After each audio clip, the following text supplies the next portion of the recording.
in progress.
We're going to start in about 5 minutes. There was an accident on Vets Highway, which is delaying some people. So about 5 or 10 minutes.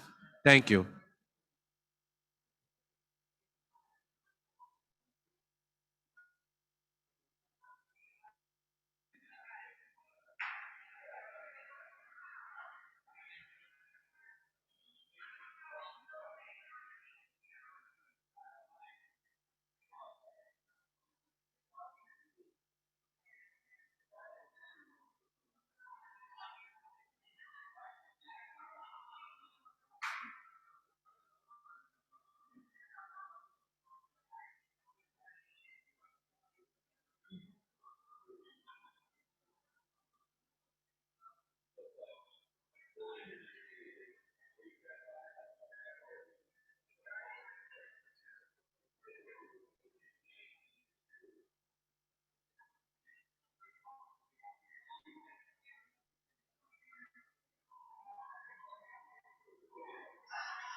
Anthony, So don't push this button. That shuts everything off. I'm gonna shut it off.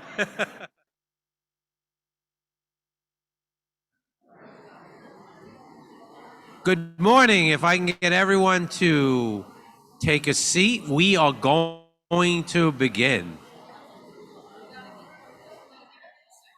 It's gonna take a bit to get these people. I get them to sit pretty quickly.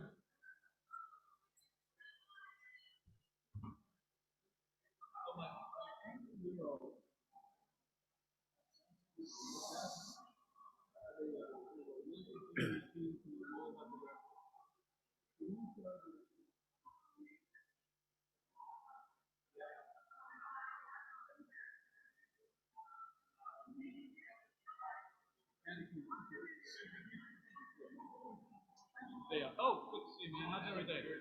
Very good. Thank you.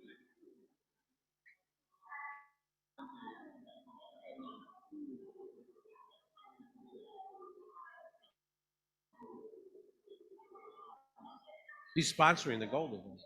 Yeah. Give him a huge account.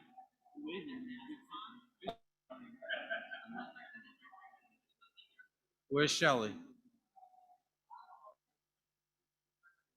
All right. Did she tell you that? Good morning. And if we could have everyone take their seats. Also, if you're not eating or drinking, you must have your mask on. We are in an airport. Open your water. You can open your water, you sip it, but you must have your mask on.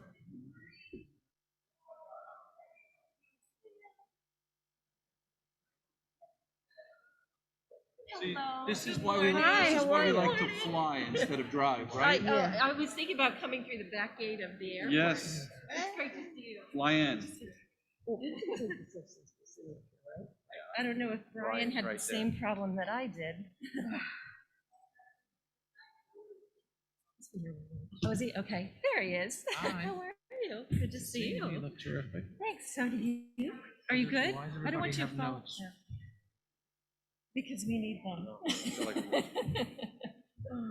Everybody's got. Good morning and welcome to the Future of Long Island MacArthur Airport and Tourism on Long Island program. I want to welcome you all here this morning.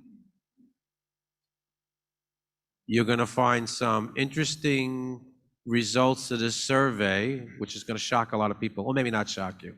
Anyway, so good morning again. Before we begin, I want to thank our board members. So I'm going to ask you all to stand for a second. Our board members have been very instrumental to us through COVID. Joe's a board member. He's not standing because he's tired. But anyway, I want to thank you all. Thank you to all board members. Now I want to thank our sponsors. I want to thank Campo Middleton McCormick. I want to thank People's Alliance Federal Credit Union. I want to thank Long Island Cares, Zathras and Company, the town of Islip, Marshman. I want to thank our vendors, the garage who provided the coffee and food, Media Mechanics, of course, Bob Giglione, who's taking pictures. He's always the important events, Sine Wave, and Astoria. And now I asked a couple of our, sponsors, you know what sponsors do? They elevate events. And that's why we thank them very much. I'm going to ask a couple of sponsors to come up here and speak. The first one I'm going to ask to speak is Carol Allen for People's Alliance Federal Credit Union, right here.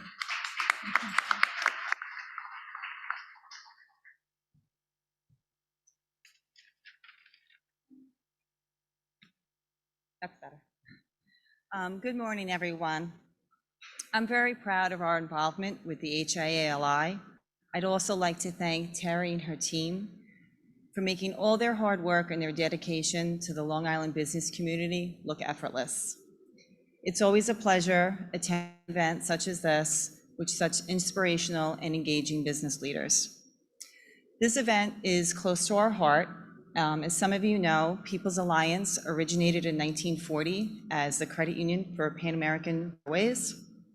And today, Over 80 years later, People's Alliance continues to focus on helping people live their life financially. Our product line has been developed to assist everyone to reach their financial goals, regardless of their current financial situation. Our credit union offers many products. We have everyday savings, we have lending products, transactional accounts, financial planning, and many more. And our closest branch is located just outside the airport in Ronkonkoma. And we are constantly looking to give back and increase everyone's financial well-being in our communities. I know everyone at People's Alliance is grateful for all of our members. There's many benefits to joining a credit union. We have low fees, friendly service, and more. So I encourage all of you to come to one of our locations and see what sets us apart from other financial institutions. Thank you.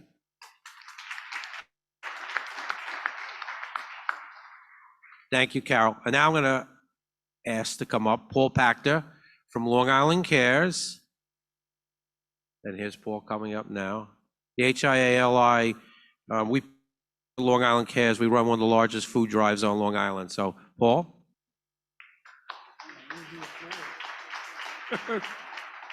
Morning. Thank you, Anthony, and good morning and welcome. Some may ask, why is Long Island Cares a sponsor of this? All they do is feed the hungry. The fact of the matter is, for 42 years, Long Island Cares has been a business. We are a nonprofit corporation that works with a lot of you in this room. One of the things that always interests me about doing this event at the airport is that we travel a lot, at least up until the last 2 years. Being part of a national umbrella organization, Ours Would America, my staff and I travel all over the country. Multiple trips to Chicago, numerous trips to Washington, D.C., Texas, where else? Florida. We just keep going. Meet as a national organization in a new state every year. So to us, MacArthur Airport is very important. I don't really care too much about getting up at 4 o'clock in the morning to get into a car and have to go to LaGuardia. I'd much rather leave out of MacArthur. And that is why we continue to support this, because as many of you know, especially whether you travel or not, MacArthur Airport is a diamond in the rough. It's just a wonderful, wonderful environment coming here and having to travel without throngs of people and people crowding you. And it's just a great way to leave the island and a great way to come back. So we're so very happy to be able to support this event. And I know it's going to be a very successful morning, but also throughout the day, if you will, open to the people of Ukraine. Thank you. Thank you, Paul.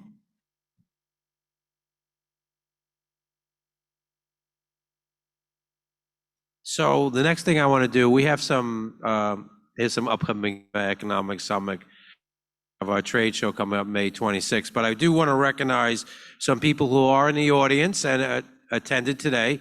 First, I want to recognize Legislator Steve Flotterin, which is right here. Legislator Mr. McCaffrey, right here. Legislator Al Krupski. He's not here, but he was going to be here, so I want to recognize him anyway. Lisa Black, Chief Deputy County Executive. Natalie Wright, Commissioner of Suffolk County Department of Economic Development and Planning and Chair County IDA. Michael Sneed, Long Island Regional Director for U.S. Senator Gildebrand. I know he's here. He's back there. There he is. Director of Community Affairs for Assembly Jared Gandolfo. Lindsay Axesman is here somewhere. John Walser, which I just saw, Director of Economic Development, Town of Islip. John, where are you? Hemingway, Executive Director, Town of Islip Foreign Trade Zone, is definitely here. Him. Rob Schneider, Deputy Commissioner of Long Island MacArthur Airport. Jonathan Keys, Executive Director, CEO, Suffolk County Economic Development. Elisa Pica, Executive Vice President of the Long Island Railroad. Marilyn Banks Winter from the Long Island African American Chamber of Commerce. And Luis Vasquez, President of the Long Island Hispanic Chamber of Commerce. Let's all give them all a round of applause. There we go. And now it's my pleasure to introduce the President and CEO of the HIA-LI, Terry Elisi Misselli.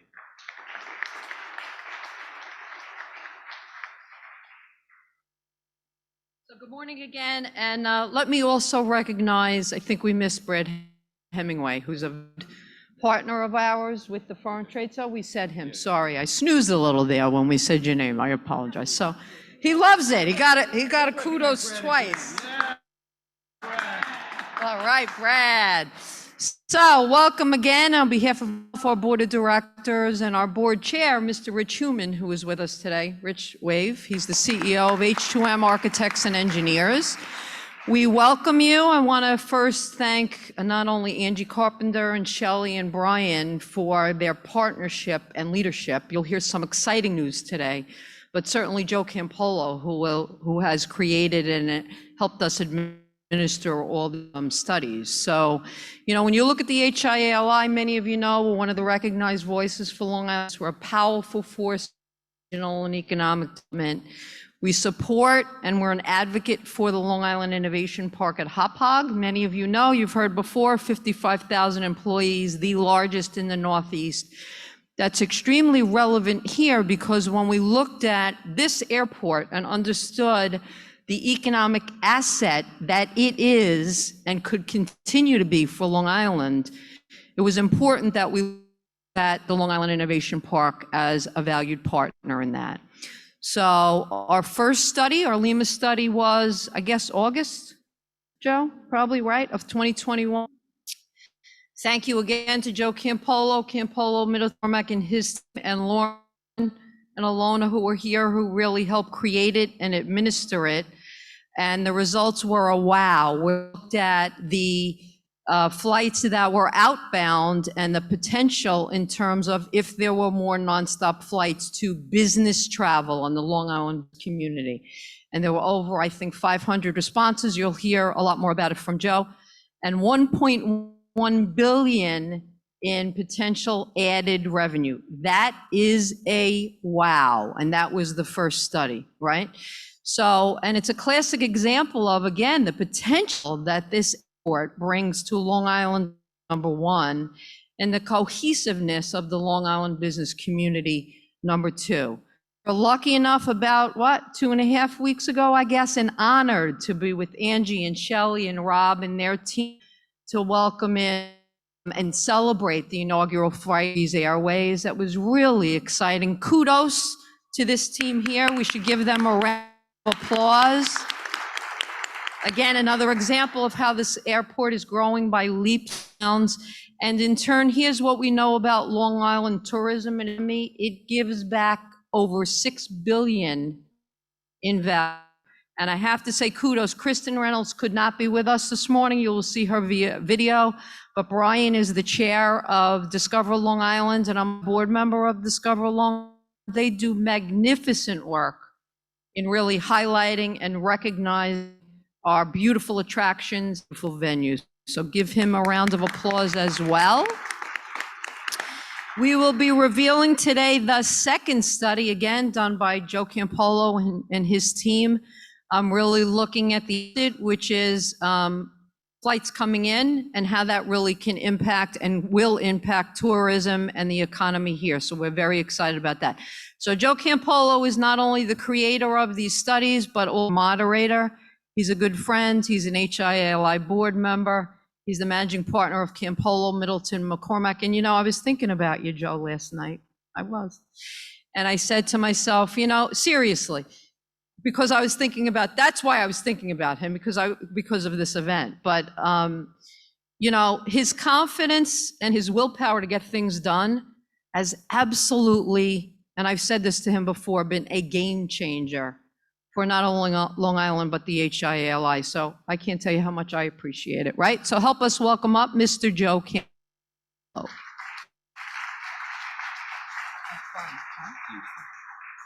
Thanks, Tara. So, morning, everybody. You know, to echo my good friend Paul Pachter, I have always known that Long Island MacArthur Airport was a diamond in the rough. You know, we at HIA, and I want to give a shout out to Rich, our board members that are here.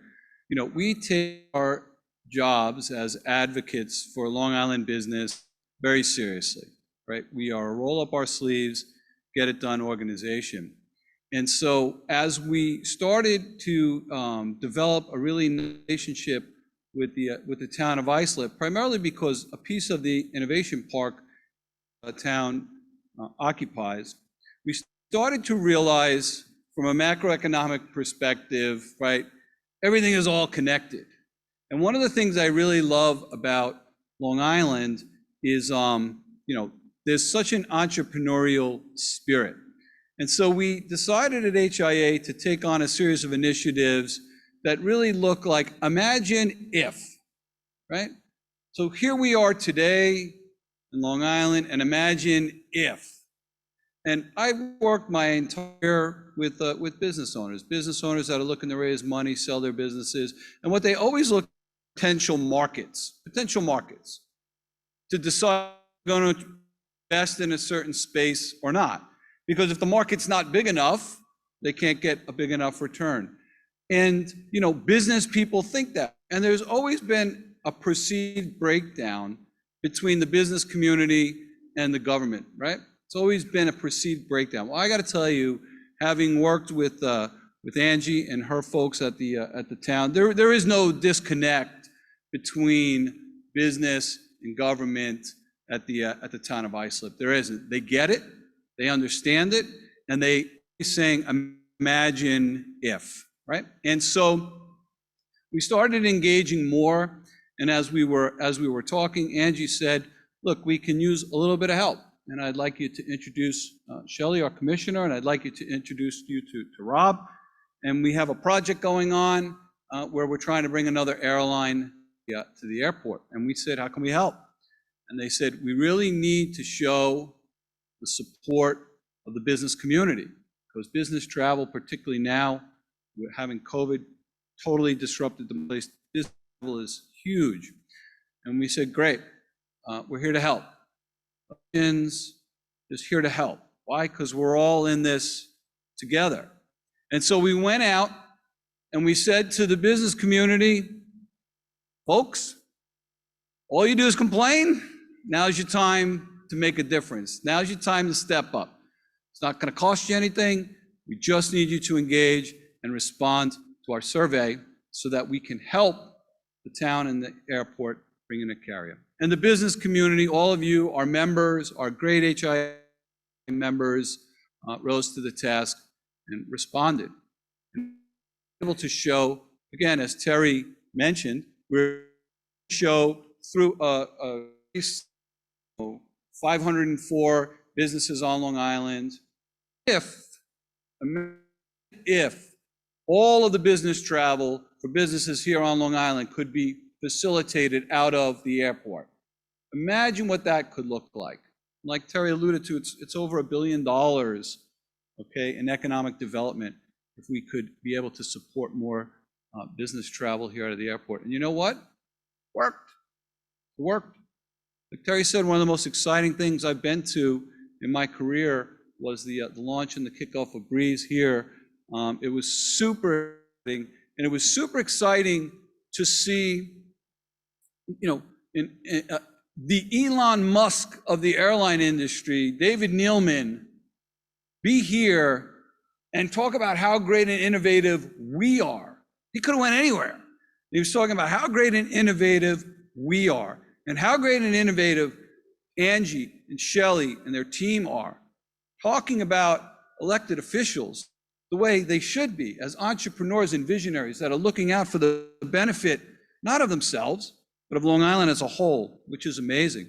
And started talking to the folks at Breeze, started talking to, and then realized another diamond in the rough is Discover Long Island. The tourism industry here on Long Island, like Terry said, is responsible for $6 billion. And I got to tell you something, that Kristen and her team do an amazing job on a shoestring budget. They do an amazing job on a shoestring budget. And what they need more of, just like the airport needed more of, what they need more of is engagement from the business community. Because we all can't just sit around and complain all the time. We got to put our time, we got to put our money where it is at, right? And so we started taking a look at, okay, so business travel is one area, but Long Island, how many times do we sit around and talk about how beautiful Long Island is with the wineries and the beaches and the inns and everything going on here? And you look at the travel and tourism industry, and you look at the amazing job they're able to do at Discover Long Island on such a little budget. And you have to say, as a business community, how can we help?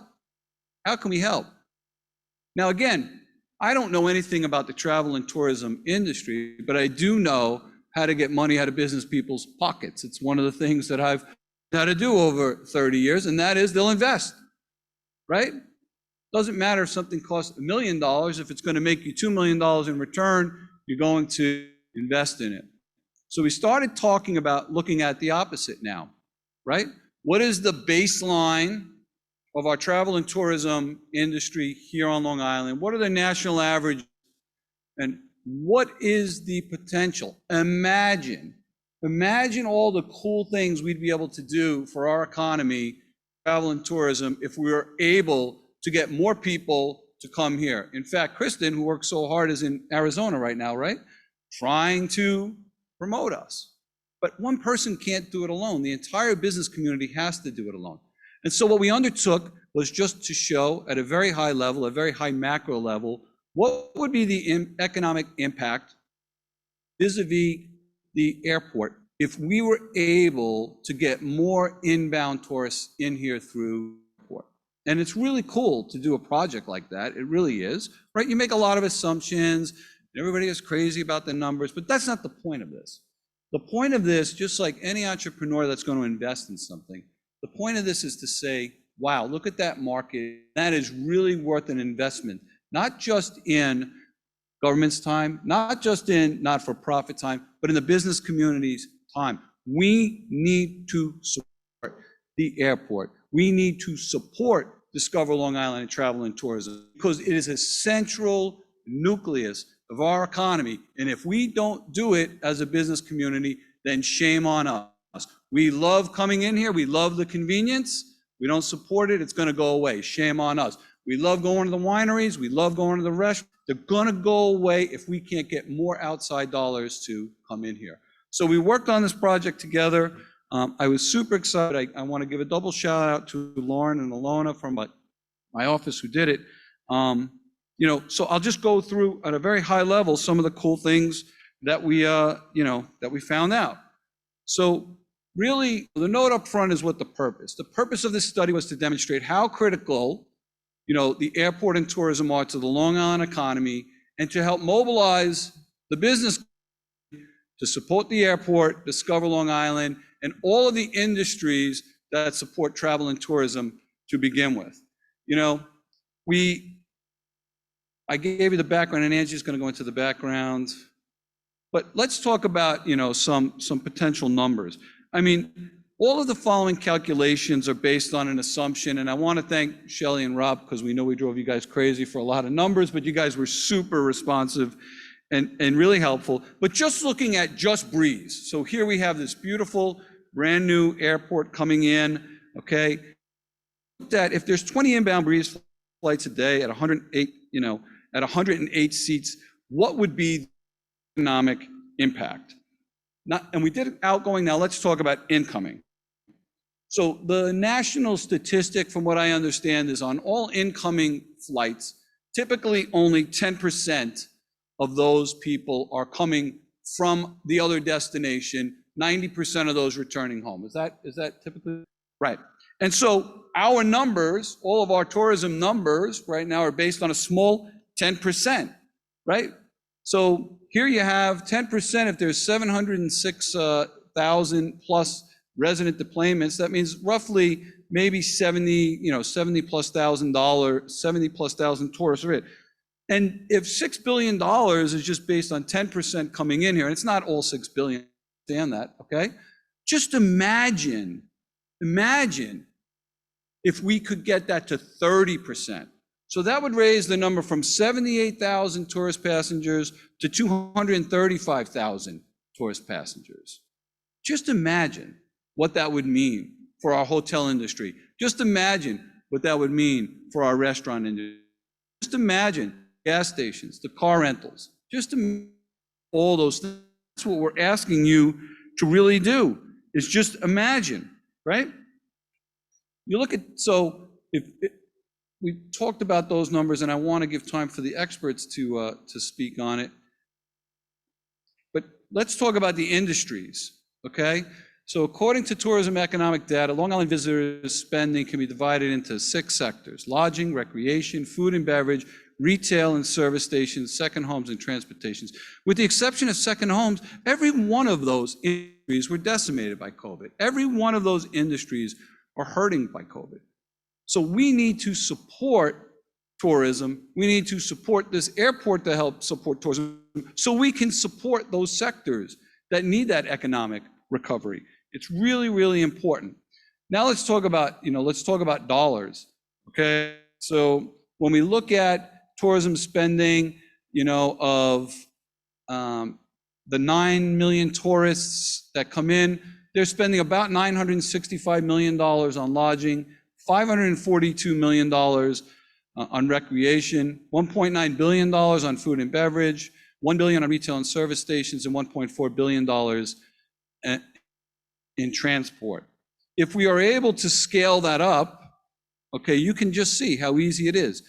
10% of the incoming flights just now, just based on where we are right now, 10% of them are spending about $55 million. If we were able to increase, based on Discover Long Island, more resources to promote Long Island as a destination, if we could increase that to 30%, 30% of those flights coming in are people that want to be here on Long Island as tourists, you can go to $165 million in spend, because you have 235,000 people coming in. If you increase it to 50%, imagine, I know, oh, that's unheard of, oh my God, I got it. But just imagine if we could become such a hot nation that 50% of inbound flights coming in, you'd increase it from $55 million to $275 million, just on where we are today, just with no new airlines coming in today. It's really extraordinary when you look at the numbers, right? And so being able to imagine, like I like to imagine, people get nervous, but I do. If we were able to add more airlines in here, which we need to support the airport financially and by getting our butts in the seats of the flights that are taken off from here, if we could add more airlines, even at 10%, that would increase it to $276 million from $55 million, just based on more airlines coming in here with a national average. If you were able to imagine increasing tourism to 30% of people coming here, which we need to support Discover Long Island with time and dollars to help them get the word out, $827 million instead of $55 million generated from airport travel. And if we could imagine, in the 90s, there was an acronym called a BHAG, a Big, Hairy, Audacious Goal. And that's what I, started representing entrepreneurs with. The BHAG is 50% with the airport at capacity. That's $1.3 billion in new spend here on Long Island. And why is that so important? Because these are new dollars coming into our economy. And why is that so important? Because it's not us circulating our same dollars. You know what happens when we circulate our same dollars? Nothing. Nothing. Economy. Have to raise the tax base in order to stimulate the economy, because we're all just circulating our dollars. But by supporting new people coming in with new dollars, It allows us to stimulate the economy and keep the tax base very, very stable. So for us, it's a no-brainer at HIA-LI to be partnering with Angie, Shelley, and their teams at Long Island MacArthur Airport. It's a no-brainer for us to be partnering with Kristen and Brian and folks at Discover Long Island. Tourism is a critical part of Long Island, always has been. It is the biggest area right now for our recovery. Those businesses need our help post-COVID. And so I'm imploring upon you, business owners, now's the time. Put your money where your mouth, put your time where your mouth is. I'm tired of hearing everybody complain and not doing anything about it. We need to support these organizations to keep Long Island thriving, to keep our businesses open, and to keep our economy moving. And without any further ado, I'd like to introduce the great town supervisor from the town of Islip, Angie Carpenter.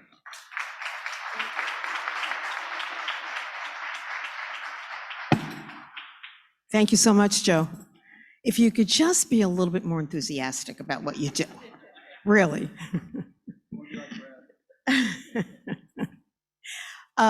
It really is so nice to, first of all, see everybody in person, and to have such a nice turnout early in the morning. It is really a very, very exciting time for us here at Long Island MacArthur Airport. And, you know, with the COVID rates down now and the lifting of the mask mandate, Long Islanders are so anxious to get back to life as we know it. And they have the energy, they have the will, and we're providing the venue here at the airport. We, during this whole pandemic, and you know, credit goes to Shelley and Rob and their entire team here at Long Island MacArthur Airport, everybody that is involved here, those that keep the place spick, span clean, to those that greet you, those that hustle people to the airline. They really, really care what they do, and it really shows. But during that pandemic, this airport never closed. Yes, we were down to one flight a day at one point, but that certainly was out of our control. But we never closed. Some of the regional airports did. We were the first airport in the nation to activate the Casper technology, which is an air purification system that removed 99% of the pathogens from all of the surface areas. We employed Silver Defender, which is you'll see it on some of the high touch areas. We have a PPE vending machine, so anyone who forgot their mask could get a mask, although there are a lot around to be had now. But we kept going. And that was important. It was important to send that message, that steady message out that the airport is here. And I want to say that, first of all, it happens with everyone pulling together, and I mentioned the team here, but we have an incredible team at the town board, and Jim O'Connor is here from the town of Islip, who serves as a member of our town board, who is always, always supportive of issues, efforts, especially those that we know will help spur our economy. We have a very active, engaged economic development division. We have an IDA, and John Walzers was called out this morning and is our director and really, really cares about what he does and cares about our businesses and is there for our businesses. And Brad Hemingway as head of the Foreign Trade Zone. And Brad shared a story with me this morning that I told him I was going to have him share. We all love this airport, and anyone who's used it loves it for the customer experience. It is so convenient. I've had people tell me anecdotally that a guy who lives in Howard Beach, Queens, which is around the corner from JFK, who comes to this airport, he said, I'd rather 40, minutes in my car with my phone, catching up on phone calls, and then come to TSA, walk through, and not have to stand like cattle on a line at JFK for an hour. And that is what we're all about, providing that wonderful customer experience. But Brad, please tell them about this lady that you encountered this morning.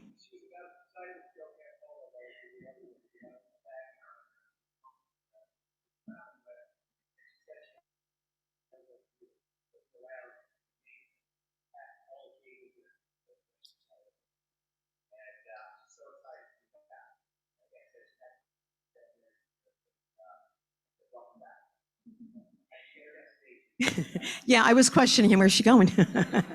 And did she fly a lot and et cetera.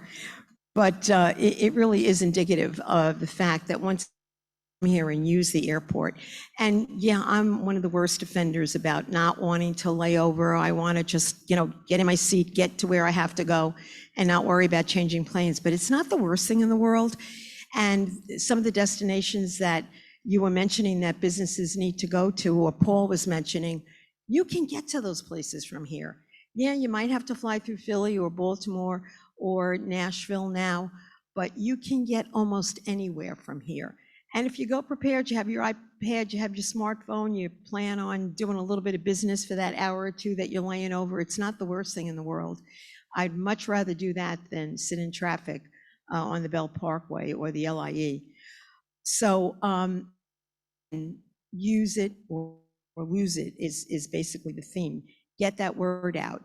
So Joe spoke about the exciting event we had here with Breeze, and it really, really was exciting. And it didn't just happen. It was years in the making, literally years in the making. And the fact that airline, a startup airline, was able to happen during COVID is truly remarkable. And David Neeleman, as Joe said, the Elon Musk of airlines, he is the poster child for successful airline entrepreneurs. This is his 5th airline. He still owns Azul Airlines, which is the largest airline in Brazil. He started that. Air West, I believe is the name of it, on the western part of Canada, still going strong. He started Morris Air, which was acquired by Southwest Airlines years ago. And also he was involved with Portugal, TAP. And he had a dream, he had a vision. And we were lucky enough to hook up with him. And quite frankly, it wasn't an accident. We found out that he was going to be at this large gathering at JFK for, I believe it was Chambers of Commerce. And so we sent our deputy airport commissioner, stalker in chief, to go and hopefully meet him. Rob Schneider did a great job, and he did. He introduced him. He had a couple of minutes, but he engaged him, and from that, David called us, and we met him, and there were many, many meetings. And that airline was actually born here in Islip Airport, in Hangar 1. They did their proving runs here. They had their certifications. There's a plaque that's going to be hanging up there, the birthplace of Breeze Airways. So they announced in December that they were finally going to be flying out of here. He didn't really tell us in the beginning. We were trying to be cool about it, but finally in December, we had the press conference, and he came and announced that Islip MacArthur Airport was going to be the New York hometown airport for Breeze Airways. And the first flights were going to Norfolk, Virginia, and Charleston, South Carolina, and they would be going out in February. Now in February, the town hosts the LIBDC, Long Island Business Development Corporation's annual dinner meeting. And I thought, wow, February flight, David Neeleman, speaker. So I asked if he would be willing to come speak, be the keynote speaker. And LIBD graciously agreed after some discussions. Thank you, Brad. Thank you, John. But we had that, and he was riveting. And it was interesting to have someone like Kevin Law, who was sitting next to me, say, my God, he is an incredible speaker, and go up to him afterwards and introduce himself and say, when I was at the LIA, I had speakers from all over come to speak to thousands of people, from Derek Jeter to, presidents and first ladies. I've never heard anyone as good as you. And to me, really said a lot. But, he was plain spoken, and someone who didn't even go to college. He graduated high school, admitted he had attention deficit disorder, and you could see it. He's got a tremendous amount of energy, channels it the right way, but he had a vision, He was steadfast in making sure this happened. And he has said, and he said it publicly, if you come, download your Breeze app, everybody download that app. If you use our airline, we will be going to more places. They've ordered 80 aircraft. They're taking delivery one a month. And the aircraft that they're ordering can fly cross country from this airport, from these runways. We don't need to extend a runway. They can go cross country. So again, we've got to demonstrate that we're supportive. And, you know, Joe, in making his pitch for supporting Long Island, it is important. It is important, you know, in business, and you know, I had a business for many, many years, and you know, you got to spend money. That's the way it goes. And we need to give the tourism agency the resources they need so they can market this region so that we can get those people in here. They want to come. I was on that flight to Charleston, South Carolina with David and his wife, the inaugural flight. Although they stayed, I got back on and I was there a whole 45 minutes, but even that short period of time that I was there, it was like I was landing from Mars, because people are like, Long Island, wow, New York, Long Island, now we can get there without driving hours to get to another airport. They're excited to come here. The mayor was excited to come here. I delivered oysters from our hatchery, Long Island oysters and bagels. And it was really, you could just feel the excitement. They are going to be coming here. I'm standing there and I hear somebody call my name in this airport in South Carolina, and I turn around and it's someone that lives in my hometown, a business owner who's building a retirement home down there. And he couldn't be more excited to see that flight. He will be coming back and forth. The flight to North, that flight is a godsend to Brookhaven Labs. Figure that one out. Well, there's an equivalent lab smaller than ours in Virginia, Jefferson Labs, and there's a big contract that Brookhaven Labs was just awarded, and those people have to come back and forth. Now they would have to have a direct flight into New York. The closest is Newark Airport. Now they're going to be able to fly directly into Long Island rather than chartering buses, which is what they were talking about, to get their people back and forth. And starting in May, there will be fly-through service. You stay on the plane, you don't have to get off, but going through Charleston to, where's it going? Oh, New Orleans. And in May, schedule a special 2-day trip down to Kentucky for the Derby. So this is just the beginning. There's so much more that's going to be happening. And they didn't just start flying in February. They started flying from here in February, but they've been flying since July to all different destinations. And they just added, I don't know how many flights up in Hartford, but we're going to be having them adding lots of flights here. So to these two gentlemen sitting in the front, to our county legislators, I can't tell you how impressed I am that you took the time to be here, because we are in this together. It is the county, it is the town, it's the state. We've got to pull together to make sure that we are economically viable, that we're not having to go to the taxpayers who are already, you know, fleeing. They're fleeing. We've got to do everything we can to keep people here. And the county legislature, in their wisdom, many, many years ago, and I was there, instituted the hotel motel tax. And in the beginning, 0.75% of your hotel bill went to help fund cultural arts and tourism marketing. And a number of years ago, it was increased to 3%. And I really, really think, guys, it's time to look at perhaps increasing it a little bit more. Trust me, people that book a hotel room are not going to say, wait a minute, how much is the county tax? How much is, oh no, I'm not booking my room. Because they're just never going to see it. And these are people coming in, booking hotel rooms. And it's an incredible opportunity for us to really generate revenue without negatively impact our businesses, our residents in any way, shape, or form. So you know, maybe not so fair to do that to you, but I'd ask you to consider looking at that. There are places in New York State, I believe it's Syracuse, that charges like, I don't know, 12% or, can you imagine? They should pay you to go to Syracuse. But if you're going to Syracuse, you got to pay them 12% to be in a hotel room. And I know when I've gone up to conferences to Albany, the hotel tax is a lot steeper than it is here. So it's something I think we should look at. And again, I want to thank all of you for being supportive of HIA Long Island. They did not hesitate when we asked them if they would partner and do this survey. And those of you who responded, thank you, thank you, thank you. And it might seem like, oh, so what's the big deal? It really, really is a big deal. Because when airlines are making a decision about starting in a new city, starting in a new airport, it's not just because they like you.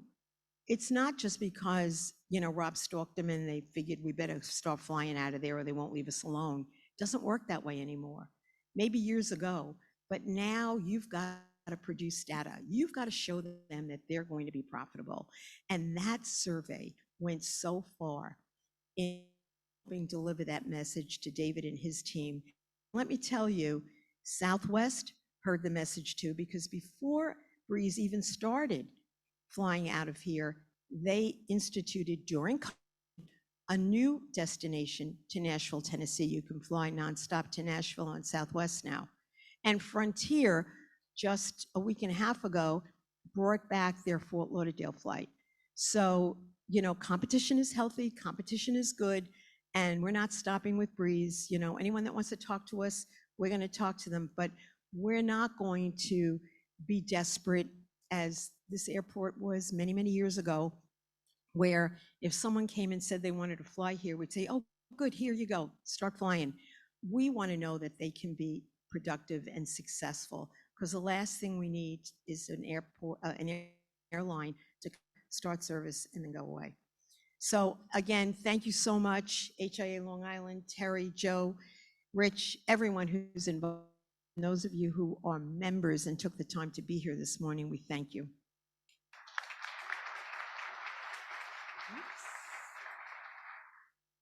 Thanks, Angie. There's going to be a Q&A period at the end where you can ask panelists some questions. We're going to save a few minutes for that, so just hold on to it. And I just want to echo something.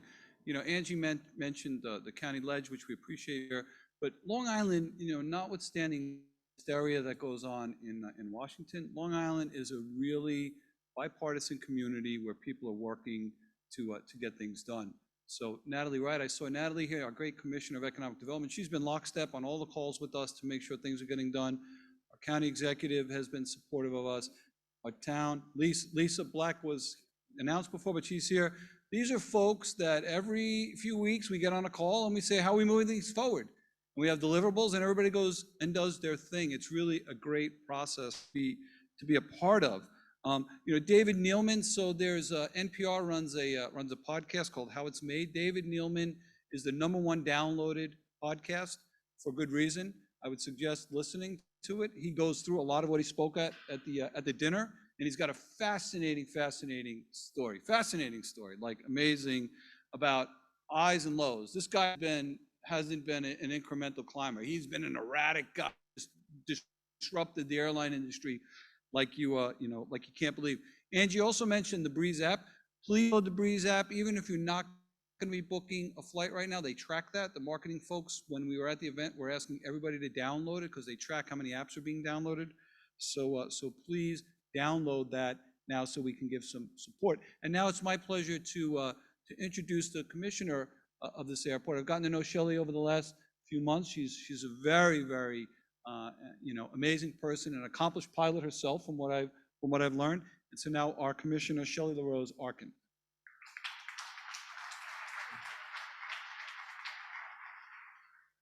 So we're the last group in the country that still has to wear masks. So I apologize for being the mask police, but I got in a little trouble with the TSA principal last week when we had or 2 weeks ago when we had our event. So I appreciate all of you that are, helping us to comply, and we appreciate that. So we talked to this group, and thank you, Joe, thank you, Supervisor, thank you, Brian. You guys are, wonderful. I have the pleasure of working with the supervisor day in, day out, and she's an amazing leader, and we're excited to have her at the helm. When we talked to this group a couple years ago, we asked for a show of hands. There were people that we met in the audience who had never used our airport before. So I always thank people for coming to Long Island MacArthur Airport, but I'm hoping the majority of you have flown out of the airport now, which is wonderful. We also talked about building air service at that time because we were full on into our marketing program, trying to raise awareness among communities, both in Nassau and Suffolk County, about what flew out of this airport and what destinations we had at that time. So we told people, we said, if you love your airport, use your airport. It's the same thing that Joe said.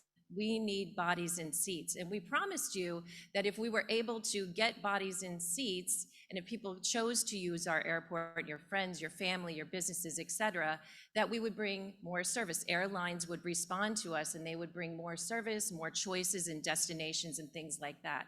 So I'm really happy to report to you today that at that time we had 6 nonstop destinations out of this airport. Today we have 50% more. So kudos to everybody who has helped out. It takes everybody to support the airport.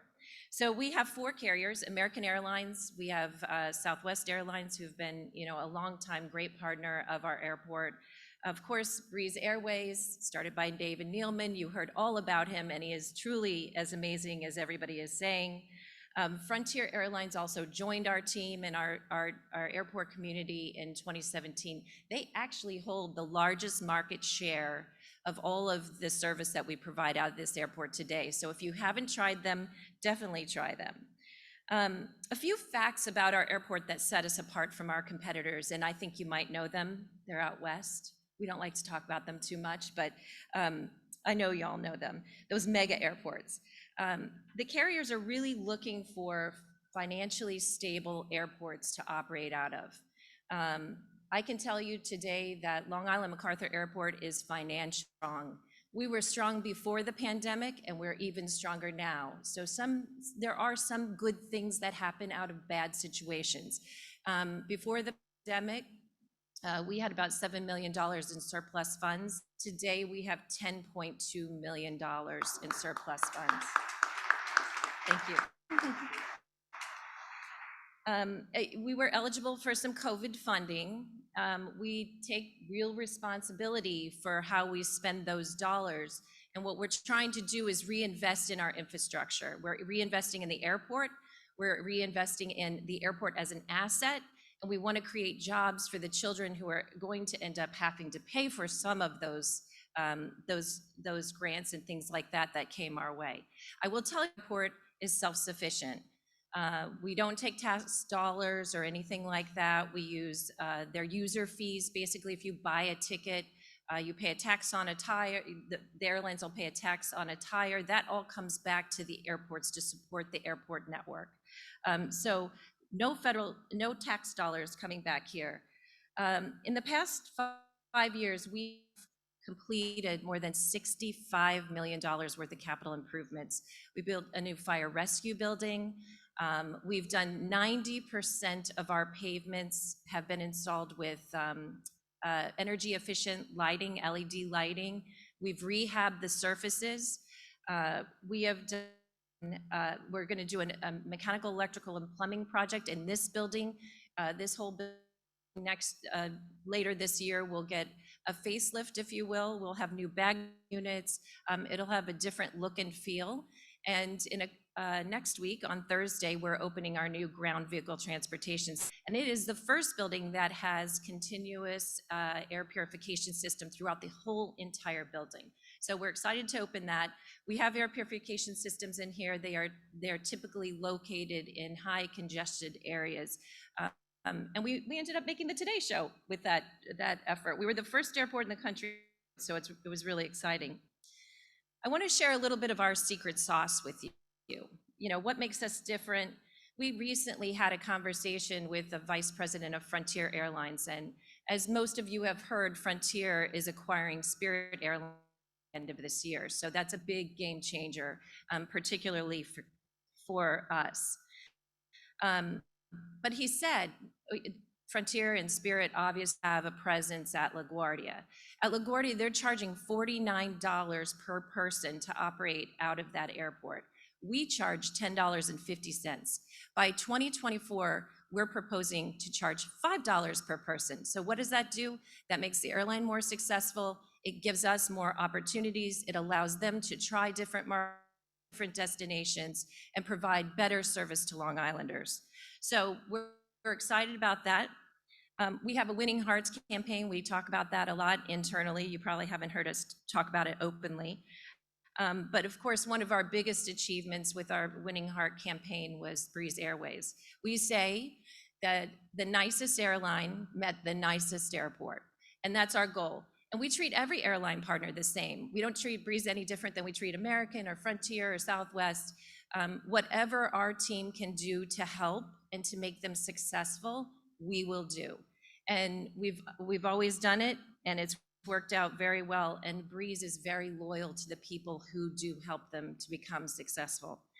The announcement for us of Breeze Airways here is certainly game changing. We're the first airport in New York they chose to serve. There are a lot of my counterparts upstate New York at airports. How did you get them? How did you get them?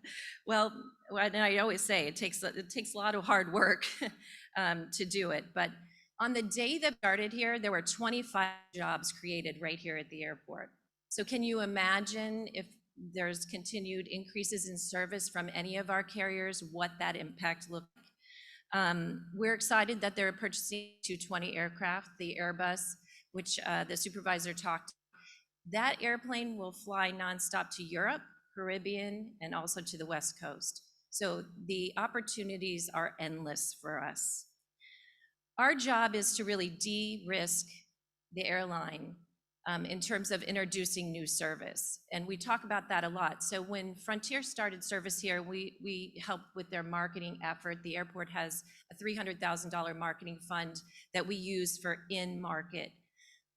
When they started here, it took us literally 2 years to make them successful and meet their system profit margins. We've reduced that now. When Southwest introduced Nashville service, we've reduced that to a couple of months. Nashville actually was launched in the spring of last year, and by fall, it was the most successful new market that Southwest had.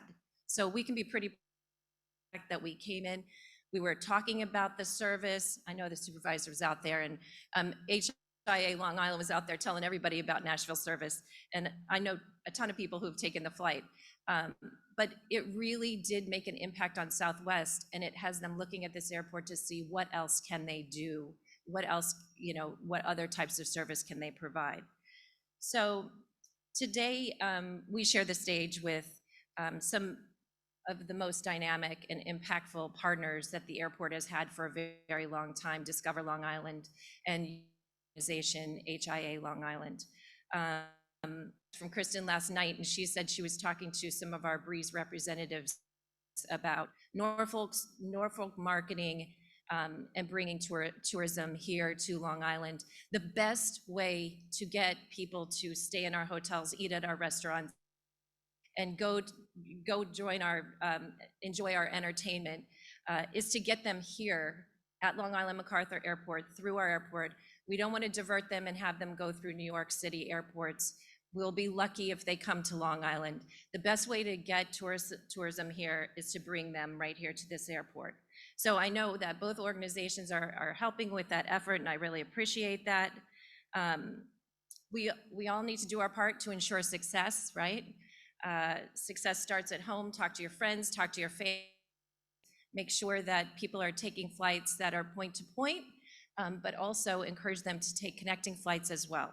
So thank you, and we appreciate all your support, and I'll turn it over back to Joe. And Joe, I love your imagine. And your goalpost. I think we can get there.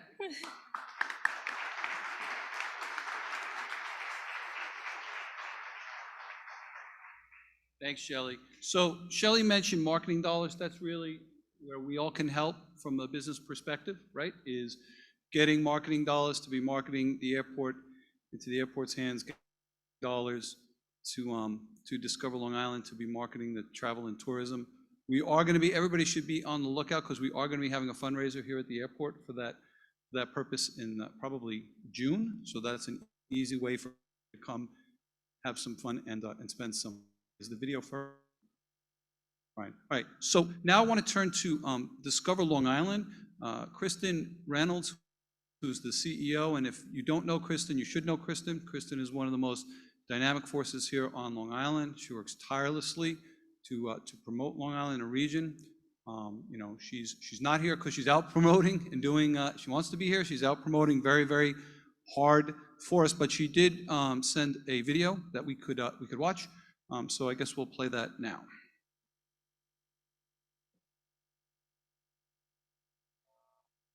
Good morning. I'm Kristen Reynolds, President and CEO of Discover Long Island. I'm so sorry I can't be with you this morning. I'm actually in Albany speaking at two different conferences, New York State Economic Development and New York State Tourism Conference. But you're in good hands with my Board of Directors Chairman, Mr. Brian DeLuca.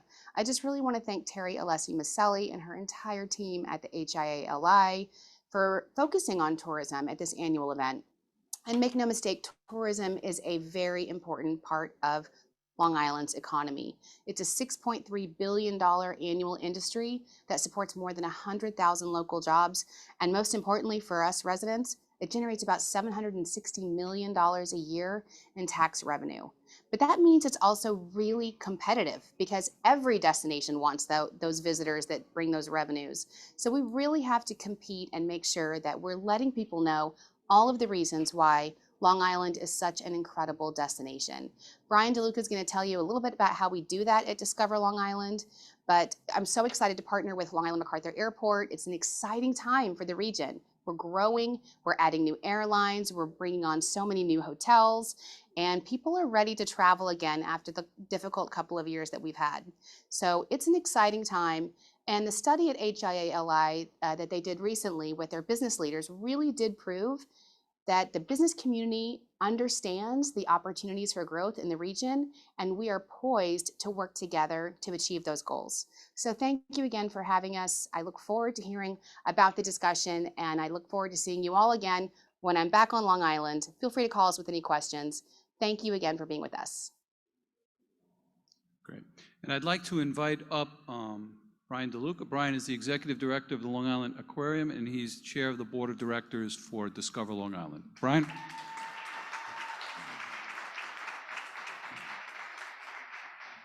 I do feel like the sixth man off the bench in a basketball game. You know, they got the five key guys, and now somebody got hurt, and here I am. So, but Kristen, I was happy to report that I was on one of the committees that hired her out of Arizona. She's doing a phenomenal job for our organization and really just has reached a pinnacle that we never expected as a board. And we have some really key players on our board, and now the synergies that are occurring with the rest of Long Island is just fantastic, and I'm happy to be here. Yeah, the paying job is running the aquarium and the Hyatt and the marina out there, and you know that's a great business for us out there. And struggled last year, obviously, but recovering nicely. How many people are familiar with Discover Long Island, the brand, the name? So if you're not that familiar, there's in part a reason, because we market off-island. We don't necessarily advertise right here in our backyard. We're advertising off-island to drive traffic in a car tank distance, one tank distance, you know, from Boston or from Pennsylvania, Philadelphia, or flights. So, and that's where our synergies with the airport are coming into play. So in part, if you're not that familiar, there's a reason why, and I understand it. There's a destination management cycle. It's around the entire country. It's not unique to us in particular, but you know, if you build a place where people want to live, then you build a place where people want to work, and then you build a place where people or businesses want to be. And there's this cycle that just goes around. If you build a really great place, great towns and great attractions and great places for people to enjoy, businesses come and the cycle continues. And that's a focus that you have in every industry, and here we are really addressing that here. As it's been said, we're a $6.3 billion industry. We have over 9 million overnight stays. 84% of that's all made up of small businesses. And as Kristen mentioned, $760 million in local revenue and taxes, which is a tremendous amount. And there's over 100,000 jobs that are generated in this industry. So in tourism in 2019, we were at 6.3 and we had 80,000 plus jobs. The pandemic really crushed us. We dropped by 37%. The industry went down to about $4 billion and lost a good 40 to 50,000 jobs. A lot of people haven't come back to the industry. So there's a struggle in the hospitality and rehiring. And there's a challenge there, and we rely on our core nucleus of management staff, but we're definitely getting through it. But 2020 was a tremendous detriment. This chart really shows you occupancy and ADR. ADR is average daily rate of a hotel room. So if you look in each year, 2019 obviously was the better year as a reference. The occupancy was higher, and if you look at those months of May, June, July, August, the occupancy runs up in the high 80s for hotels, and then the ADR follows suit. But in the ADR numbers, looking at 2021, we were able to charge a little bit more for rooms. Our occupancy wasn't as high, but we were able to charge a little bit more rooms because people were coming out. We pushed the numbers a little bit, so our average daily rate went up, which is really the most important thing at the end of the day for hoteliers. So on the road a little bit to recovery. Frightening thing for you guys, but we can track most travel. When you click on your cookies, we can track where you're going, what you're doing, and then we can track those pixels when you respond to a digital ad. So when you click on that digital ad, there's tracking that's taking place. So we use a vendor that does that, and essentially can then determine where those credit cards are being spent in that destination. And we've seen $22 million in revenue across Long Island with our new digital campaigns that track people, where they're coming from and what they're doing here when they're here enjoying their time. So for the most part, destinations use influencers, so I know Joe watches the Kardashians, right? Yeah. So they use influencers to promote products and destinations. And it's probably the most important market for most industries that use those influencers. And the influencers tend to be, the followers are very loyal to those people, and they're following them on Instagram. And so we've taken a role over the last 2 or 3 years as an organization, utilizing influencers that are travel people that go around, and they get to stay very inexpensively, if not for free, but they're posting because they have hundreds of thousands, if not millions of followers. So when they start saying that this is a great destination to come out to Gurney's or go to Old Westbury Gardens or so forth, those people are influencing people to come out and enjoy it. We did an influencer campaign. We did it with the airport, with Nashville, when that opened up with Southwest. And that was a great campaign, and we definitely saw great results with engagement in there, and we saw great impressions and people responding to that. And then we did one with our Parks and Preserves campaign. So again, using influencers to go out and utilize our assets, and then we can see a result and a return on our investment with those influencers, because they're not always cheap.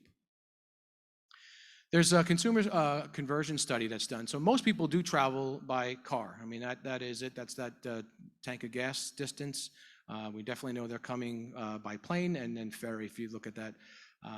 But the top activities, are dining and the beaches and then the farms. I mean, that's really the top things people are doing. Of course, shopping in our great little quaint towns is very important, and then historic sites. And unfortunately, some of those museums and things like aquariums fall even lower. So we don't capture as many of those people that come out, but the dinings and beaches and our real great assets like the farms are definitely getting to enjoy the people that come out and enjoy the Long Island as a whole. We have a printed guide that goes out also that people get to utilize. And essentially, tourism, I mean, the mission really is to promote the agency, the organization contributes to economic development, the quality of life of Long Island by promoting the region as a whole and a world-class destination for tourism, meetings and conventions, trade show events, and activities. So really happy to report this past year that we kind of revamped our social media and relaunched that, and we took a little bit of a step away from the influencers, and we as a destination marketing organization decided to try to be the influencer for Long Island. And we went out heavy on TikTok. I'm sure you guys are on watching TikTok, Instagram, and Facebook, of course, in a digital campaign. And we were recognized by the U.S. Travel Association Destiny Award, and we won the best social media marketing campaign in the whole country.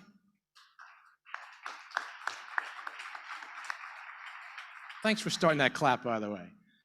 But that's a tremendous accomplishment because, you know, again, Joe's mentioned our budget is minuscule in regards to other tourism destinations. We have $2 million budget here, and San Diego has $40 million. With that, taking advantage of social and getting recognized in the industry and getting an award is tremendous because that team has just put a great effort into TikTok videos and Instagram posts and social media. So Facebook followers, I mean, we've seen a year-over-year 45% increase there. We reach over 1 million people. I'm sorry, Facebook's 3 million people, Instagram's over 1 million people. So we're out there. You should follow us because we are pointing out things to do on Long Island. Whether it's in Nassau County or Suffolk County, we are pointing things out to do, and I would suggest follow us and the Breeze airline. TikTok also is exploding and just getting, you know, we did 2 viral programs with TikTok. There was a pop-up thing, I think it was in Farmingdale at Hocus Pocus, and then we did the Salt Caves at Glen Cove. And those are just marketing campaigns. You have on TikTok, they're videos, and, you know, there's definitely an audience that goes after those things, and they respond, and, you know, they follow, and they react, and you can tell when they're going, especially with events, and they're kind of enjoying those things. So we're on every aspect of that.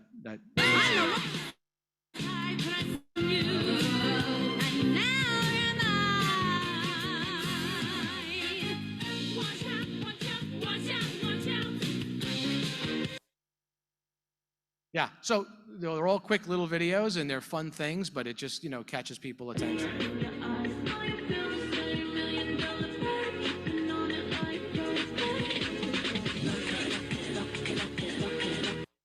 So what happens is there's a popular song that comes out and then you put your video to it. We've done it at the Aquarium. It's probably our #1 thing. Everyone loves to see the penguins waddling and dancing, but it works. YouTube also, I mean, so obviously everybody, I would assume, watches YouTube. I watch the boat fails out of Miami. It's hysterical. But over 2 billion people are watching footage there. So we have over 91 video for Discover Long Island, over 1 million impressions on that. We have subscribers coming in, and year over year, it just keeps growing. So we keep adding content, and that is the name of the game. You know, the term is Instagram. If it's Instagrammable, you're in a good place. You're doing the right things. We also did, so this is all part of winning that award, is we did Long Island TV. So, you know, again, the team is a small group, but they've just been innovative. We've got 31 episodes running right now, and it's gone viral. And then they had the Jack-o'-lantern, I think that was in Bethpage. So various things that they go out and they'll do it.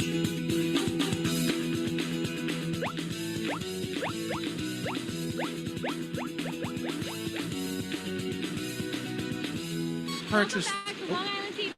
Today we're sliding into summer at Splish Splash, so let's check it out.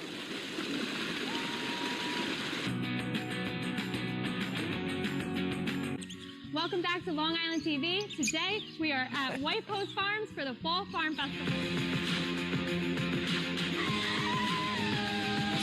Eat and see and do and shop, but we're here at CJ's. I brought my favorite hat. Home of the famous signature Long Island Fire Island drink, the Rocket Fuel. To go anywhere else but right here on Long Island.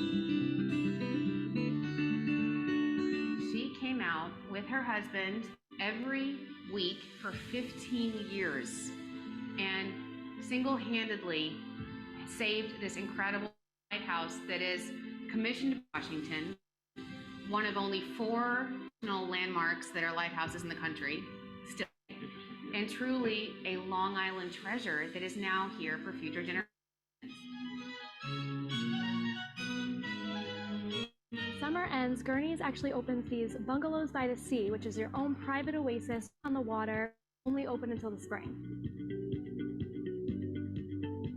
For more reasons why you belong on Long Island, make sure you subscribe to our YouTube channel and hashtag Discover Long Island so we can follow your adventures. With surfers, or just enjoy wonderful blah, blah, blah. And you can even fight the crowds. Nope. No, don't. For more unique, my hair's in my mouth. Mishomic Preserve was so.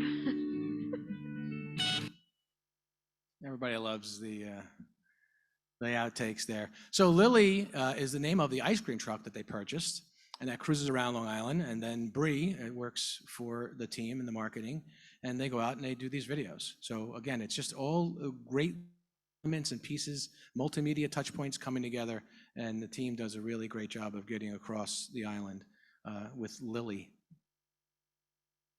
They also do a podcast. They've had 17 guests that have been on the podcast. I would think I was one of the first few that started that. Long Island Wine Country sponsors the podcast. They do on-site. They've been to Jones Beach, and they do it right out of the office. But it's an interesting listen, and if you're into podcasts, subscribe. Hey, Sharon. Hey, how you doing? I'm doing. How you doing? I'm doing good. How you doing? How you doing? How you doing? How you doing? Doing good. How you doing? Oh my God. How you doing? I'm doing good. It never gets old. It doesn't. How you doing? How you doing? Hashtag Long Island Life. It's wine of the week, Sharon. So tea. Your uncorked advice. Long Island tea. So they spill the tea. I really don't think there's another part of the country with such a diverse array of musical talent as Long Island. Well, also, that includes you, Dee, just so you know. But you're a local legend here on Long Island. You know that. I am very happy to have made Newsday's top 100 Long Islanders back in the country. Because where you sleep the best is where you think the best, where you create the best, where you love the best. It's all there. And so, since I can remember, where I sleep the best is Fire Island. I mean, we're here. We're on the Jones Beach Boardwalk at the Bethpage Air Show, kicking off Memorial Day weekend. Sharon. Special episode, girl. We are at Terra Vitae. We're surrounded by our hot teas. Yeah! Woo! You guys I've been traveling all over the country, finally, again, going to all sorts of hotel industry related events and stuff, but I always love coming back to my place in town, to my place on Long Island, to my real home. And welcome to any new listeners that we have as a result of all of our amazing airplane advertising. That's so and awesome. We always recommend a flight because that's how you could taste through what we're pouring currently. You're more control oriented. That's different. Totally true. That is so true. So comedy is alive in Long Island. What I find is being from Long Island, I'm part of a proud tradition. We feel very lucky and blessed and privileged to be able to do what we do, which is grow fine wine.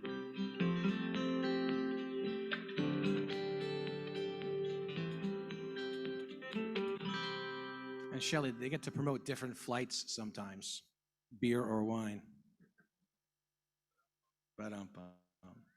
They also took a good step during COVID and reached out to Dr. Michelle Reed. She is called a fit doctor, and she came on board, especially when things with the pandemic were at its height, and getting people out in a comfort level and cleanliness, and so bringing her on board was a really good decision at that time, and then just keeping her on and doing fun things across Long Island as doctor and getting out and paddling and so forth. So looking ahead, one thing I'll say when I started, I've been in this organization for 15 years, And when I came on board, the name was LICVB, Long Island Visitors and Convention Bureau. There's no convention center. So I said, how do a name like that? Do I want to join a place that has a convention bureau and it doesn't have one? So I think a shout out to Angie, because the looking ahead and looking at a convention center to come in and around the airport, between the airport and the train station, is really an ideal location for people to come out. A type of convention center, but as looking to expand the airport, looking to expand our business, looking to grow, the convention center is really a critical part. And Angie's been working with the county, and I know it's been a lot of years in the works, and these things take a long time. But as we imagine, I keep thinking of Epcot and that little dinosaur imaginary. But as we imagine, having a convention center down the road, it's a critical part of revenue generation, having a hotel and having all the amenities for the conventioners to come down. And Angie just working with the county on that, hopefully getting to bringing that to fruition. And I know Lisa's here today, and all strategic planning and thinking, and that's an important part for all of us in this organization as we all try to improve Long Island tourism and just move that needle by 10 or 15%. Discover Long Island will be coming up with a new website, so we'll be increasing our users year over year and expect new users. And the team does a good job of digesting who's leading the industry out there and getting us the best parts to our organization. Have some local merchandise that they sell online, and we actually sell it in the East End Getaway store over here. We have mugs and backpacks and flip-flops and candles from the Hamptons and Sage sunglasses. So they're starting to get their Discover Long Island merchandise out there for you guys to walk around proudly with. Tourism in 22, there's definitely a positive outlook of where we're going to be. A good reference for me, of course, having a hotel and the aquarium. January business tanked and it was a little scary, and something pulled back, and then February break was over the top. So there's a good indication that 22 is going to get us back to at least 19, if not better. So I think the outlook is positive, and I think global travelers are feeling the same way. So people want to get out and anxious. In part of 20 and 21, what really helped us, as much as we were impacted on Long Island, having the 5 boroughs and concentration in Nassau-Suffolk County residents, those people came out and they wanted to get out and about, went to our parks, clearly our beaches, and whatever venues that can even occupy 50%. So it was nice that we had that concentration. I know the East End experienced an explosion in their schools because the second homeowners came out and stayed out. Some of the schools had a 28% increase in students coming in. They're all big on visitation intelligence dashboard to really digest, where people are coming from and the most popular attractions. And, that new dashboard is going to be an important of really digesting the data and being reactionary to it. There's a new inspiration guide that they're coming out with in 22, 23. That's really it's a magazine type quality, and there's advertising in there, a new look and feel. And, that really is the campaign, Kristen, Belong. It's a great marketing campaign. It's where you belong, and on Long Island. And it's a great thing. And this magazine is going to help give the opportunity to market that. If anybody play Wordle? My wife got it in 2 the other day. I haven't heard enough about that every day that she got. But so we're doing a Long Island one. So we're doing Long Island phrases in those five letters. So if you can do the Long Island LE, and that would be a Wordle game going on there. Maybe I'll compete against you, Joe. There's been conversation about raising funds for Long Island. We have a very clear path, potentially, how we can do this. It's a Tourism Recovery Improvement District. It's called a TRID. And essentially, based on a bid, a business improvement, which there are several across, and it's legislatively approved at the state level to operate a business improvement district.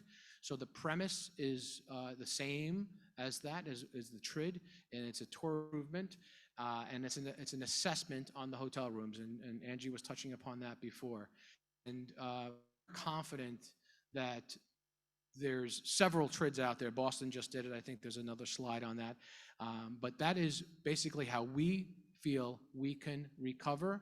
We can increase our budget. Budget is lower than Rochester's, and they have a third less hotel rooms. So, we definitely need to make changes, and this is an opportunity. And we've been working diligently with our legislators at the state level, and we have support to do that. And it's just a matter of getting through the state legislation, which is a heavy lift. And then the county has an option to opt in. Each county, Nassau and Suffolk, can opt in. But that's where we see the potential and the growth for us to increase our marketing budget, support the airport when they are taking airlines and going into new markets, and support other travel destinations. So the Tourism Improvement District is really where our focus is on and how we can accomplish that. And the funds stay with us, and they're not managed separately by the county. So proof it works is 190 tourism improvement districts in 18 states. And they've increased their budgets over $405 million. The Boston just did this, I think within the last 6 months. And they went from a $7.5 million budget to $40 million by implementing the Tourism Recovery Improvement District. So, and then they basically give those funds to the organization that is the tourism promotion agency that's designated, and they're now marketing the destination. So that is the path that we need to take, and we've been working with our legislators, and we have definitely support. It's a bipartisan support, which is always fantastic. Jean Pierre is really the assembly sponsor on that, and then all the co-sponsors have signed on. And then we have the industry, the New York Hospitality Tourism, which is NYSHTA, signed on, Destination Marketing, and then, of course, Long Island Hospitality Association have all signed on to support that. And then we have the LIA, and we have the HOPOG here, and the Long Island Business Institute. Mitch Pally is supporting that. So, we're working on all fronts to try to get the TRID accomplished. And that will definitely generate, again, it's an assessment on the guest that comes in and stays in a room. You were pointing out, Syracuse even charges more than we do here. So that's how we see ourselves recovering and getting funds into this pool. Thank you, and follow us on Facebook, Twitter, Instagram, YouTube. That is it.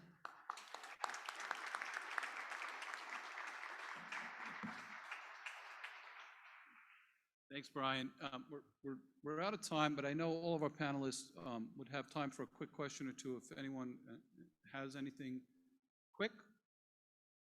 No, if something comes up, they're very accessible. You can reach out. They're very, very accessible to do it. Just one other note. When we talk about bipartisan support, at the Breeze inaugural kickoff, Majority Leader Chuck Schumer was here, and irrespective of what you think about Washington politics, he made it very clear. He made it very clear of his affection for Angie. He made it very clear of his affection for David Neilman, and he made it very clear that he will do everything he can to have Washington be reinvesting dollars into this airport to help make Breeze successful. So, we have government stepping up, we have the not-for-profit sector stepping up, and now the business community's got to do our part and step up. And I really strongly encourage everybody to engage, to learn more about the airport, to engage with Brian and Kristen and learn more about Discover Long Island. And to close us out, I will invite my partner in crime up, Terry Leslie Misselli.